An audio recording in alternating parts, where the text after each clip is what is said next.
So one of the other things that I needed to do that I hadn't gotten around to yet, but I think is next on the list, is I got this T-nut with the quick change tool post. I should say, I got this T-nut, the one that you have to make yourself. That's the whole width of it, and that's the whole thickness of it. This little one that also came with it as a temporary one, as you can see, it's turned and rotated in there, and it rattles around a lot, and it's too tall. So that's why I had to put this spacer washer in, because it was too tall and it was not letting it clamp. So I think I need to try and, now that I have the milling machine attachment working, try and get this trimmed to size so it's a better fit in there. Assuming I get it down far enough so that it's mostly towards the bottom but still has a little wiggle room, it's not going to be too tall to go, above and cause an issue like that other one did. And it's wide enough so it'll actually go the whole way across. It's actually too wide, I have to trim both sides. It's wide enough in this direction it'll go the whole length so it's not like this one floating around. So that way I should theoretically be able to keep this a little easier centered when I'm trying to adjust things. So let's get this marked up and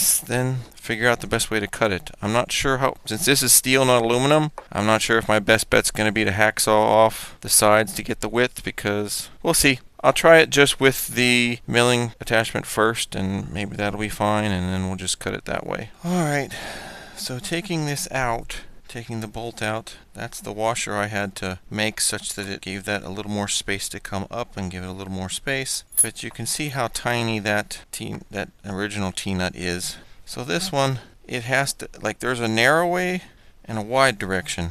And in this one, you have to get it in the wide direction to even have a chance of fitting. So you have to get it in the wide direction to even have a chance of fitting correctly, because the narrow way, it just rattles like crazy, and the shadows are horrible here. It's way too wobbly that way.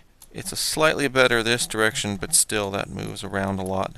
Like I said, without this other piece in place, when it pulls up, the T-nut is too high and it actually touches the base of the quick change tool post. So this one is good for a temporary one. That's why when they send it to you, they send you this one. So you can see this one, that one's a bit better. So we put it in the same orientation. That has a lot more mass. That's going to hold up a lot better than this little tiny one. At least the little tiny one has worked for a while, but I think getting this one is going to definitely be good. Alright, let's do some measurements. Or I should say, let's mark up things that we already measured. So first, I am marking up that to get the correct sizing on there for how much it's supposed to be, just to take the sides down narrower. And then I realized I had to measure it again. And now here we go, we're going to try and trim that off. So I think this is one of the ones where I started, it started too much. Or I should say I started narrower, then I tried full width, and that was just that was too much for it. So I think somewhere right in here I'll go back out, and yeah, it does better on small chunks, which I knew, but I figured I'd try it and see, because I hadn't tried with steel before. And yeah, I had to do smaller chunks for that. That's fine. It works, but you have to do smaller chunks. And even then, it's sometimes not happy. Oh, and the one thing I figured out later in the video, which I hadn't realized but eventually sorted out, and that's why I broke the tap, was this is going the wrong direction. You're not supposed to be cutting in this direction. This is actually a climb cut, not the other way. So if I had been doing it the other way the entire time, I probably would not have broken the chunk off this end mill that I eventually do, which is sad. I meant it, yeah, right there. I broke the corner off. But yeah, that's what happens. Oh well. Live and learn. Well, that's annoying. As you saw, it caught there. It managed to break that corner off. Oh, that's too bad. So, since that takes so long to cut, I do think I'm going to be crazy and try and use the hacksaw to cut at least the majority of that off, assuming I can get it straight. And yeah, that's going to take way too long, so I am not going to make that be a video portion, but I figure I might as well suffer since I broke an end mill. And when I saw that it had broken off, it hadn't broken off the very tip on that one, or at least not completely. It broke off some of the outside corner, so I figured, I'll try it. I only have one other of this size, so I figured I'll see how far it'll go broken and see what kind of impact it has.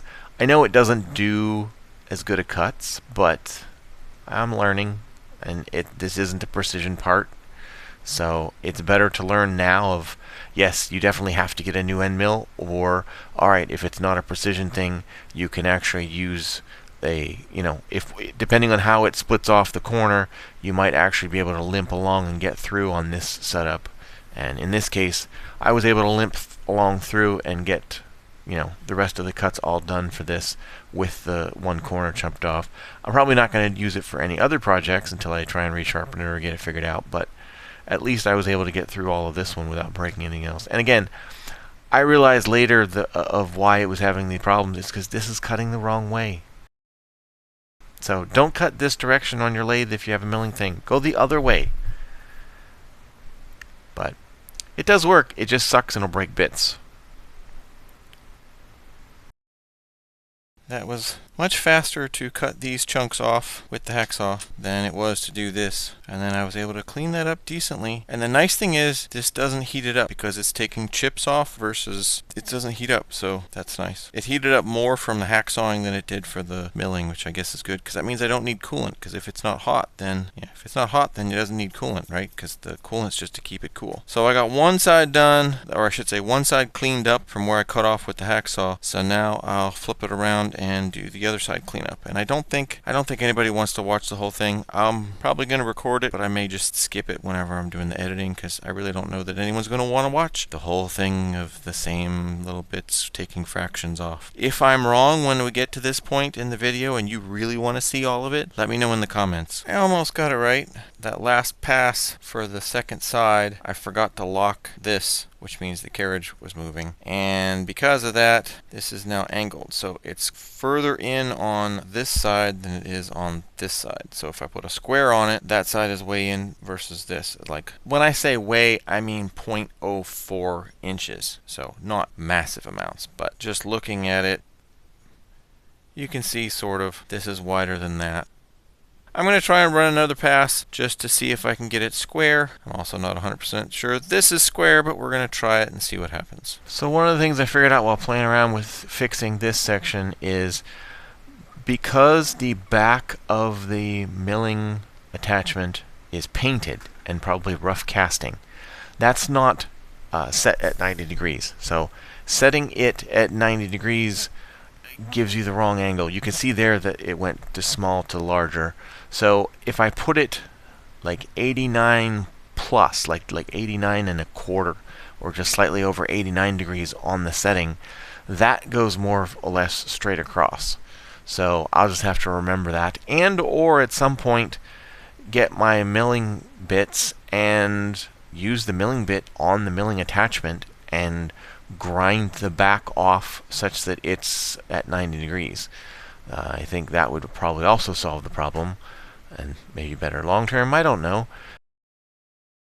Alright, so it is narrower than I had intended, 0.12 versus the goal of somewhat slightly bigger than that, but I think that's okay because that means I have a fraction on this side and a fraction on that side, and that actually ends up working out. So now that I know that it is narrow enough, you can see, boy, this is hard with this super zoomed in.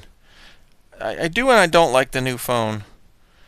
It's somewhat nice, but the new video settings are taking some getting used to.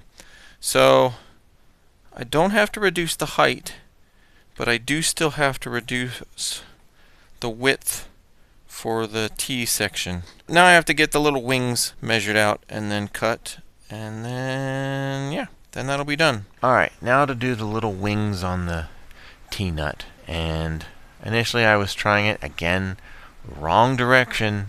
I do luckily eventually figure this out, but if only I had known this ahead of time, or realized it ahead of time. Nobody mentioned it on any of the previous videos, probably because I hadn't asked and everybody thought I knew and was just doing it that way for whatever reason. But yeah, don't cut in this direction. It's bad. Future Joe, remember this for next time, please. Don't cut in that direction. That caused more problems than it solved, and it caused problems with the bits, and it made a pain in the butt to try and do, and yeah, it kept stopping and stalling, and yeah, that's because it kept climbing up on the workpiece that way. So, like I said, eventually I do realize here at some point, not right away, not clear till almost the very end, but I do eventually realize what I was doing wrong. Because it was also every once in a while grabbing and, when it gets to the very end of the cut, twisting the whole setup. Well, that's because it's climbing up on the very edge at the end. And yeah, so like I said, I eventually figure it out. You can cut this way. As you see, it's cutting that way, but it's the wrong way. And if it at all catches like right there, that's because it was going the wrong direction. And right there, yeah, it's just not good. Like I said, eventually I figured it out. And I think the very final thing, somewhere in here, I think on either this section or the next section, I finally go the other way. But yeah, see there, it caught and cocked it again, and then just, yeah. And I think somewhere right in there I realized, oh, I'm an idiot. That's why it was screwing up. Oh, look, it doesn't do it now. Yeah. Like I said, I'm learning. It's all new for a lot of this stuff, or at least I haven't done some of these things maybe once. So now I know, don't go the other way. And it gives you a much better surface finish if you do it that way too. Well, that didn't go too horrible. I had some bobbles and some issues here and there, but I managed to get the one side. It looks like, come on, focus on there. It looks like it's gonna fit. We'll see what happens if I do the other side. Alright, now time to do the final one. And oh look, he's doing it the right way this time. And it doesn't catch and twist as much. It does catch at least once because I was taking too big of a chunk, and or it hit a hard spot in the material. And yeah, but it does much better if you cut it in the correct direction. It also will happily catch and tear bristles off your brush if you use it wrong at the wrong time when it's like that. So yeah, you probably should do it with it stopped or such. But anyway, it didn't screw anything up other than pull some bristles off. And that's why I use that versus anything that I care about, because that falls apart and tears versus anything vital or, stuff you don't want to mess up. But at least I finally learned by the time I was doing the final cut on this project. So go in that direction, and you can see the surface finish is much better than any other previous cuts when I was going the other way. And the worst part was I noticed if I went in this direction after cutting the other way on some of the aluminum, that it improved the surface finish, but it didn't click in my head that that's the reason, is that's the direction you're supposed to go. So yeah, that's fine. I'm at least trainable, even if I don't know what I'm doing a lot of the time when I'm trying new things. I do eventually learn, which is good, and that's the whole reason you do projects, right? Is to learn and get stuff done, and yeah. Then I was trying to get it so that it's just the right height, because it's hard when you're going by eye versus if you had like a DRO or an indicator or something. But see there, I was cutting a bit too much and it stuck, but it still didn't grab and didn't break. And it also could be that grabbed because it was the broken, it caught on one of the broken bits from earlier. And now I flipped it around after filing the edges, and without changing the height, try and get so that both of them are the same height, because again, not measuring, you have to try and get it such that they're the same height. So this way, hopefully the two little wings are the same height, and I think it worked out. We now have the sides of the T-nut, and you can see the size difference between the first one and the one I just machined. So, and we get it in there, it drops right in. That is what it is supposed to do. There's a little bit of back and forth, a little bit of up and down. So I guess the only other thing is to get this thing screwed in and see if it works. Alright, I don't know if this is gonna work on a new phone with one hand or not, but we'll try. So that part, oh, I guess instead of doing that, I should probably put it down through this first if I'm going to try that.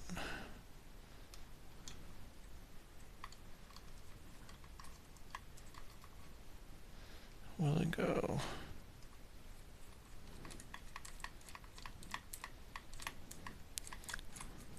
Okay, there we go. Do it this way. Alright, screw that the whole way down. Alright, now that is down tight.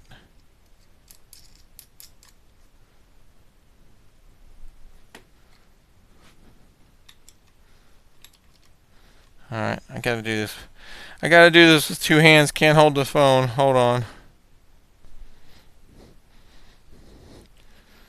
Alright. So able to use this. Tighten that down. This time I did not need the big wrench because it basically held itself down.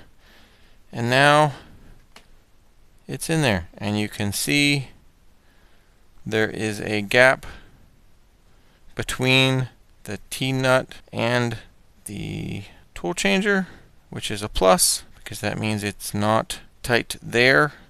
It grabbed on the little sides of the T-slot and there's space underneath. So I think that worked. And we'll see how well it did with this phone because I'm not sure. I've tried a bunch of different magnifications. I tried sideways versus straight up. So we'll see how this ends up working.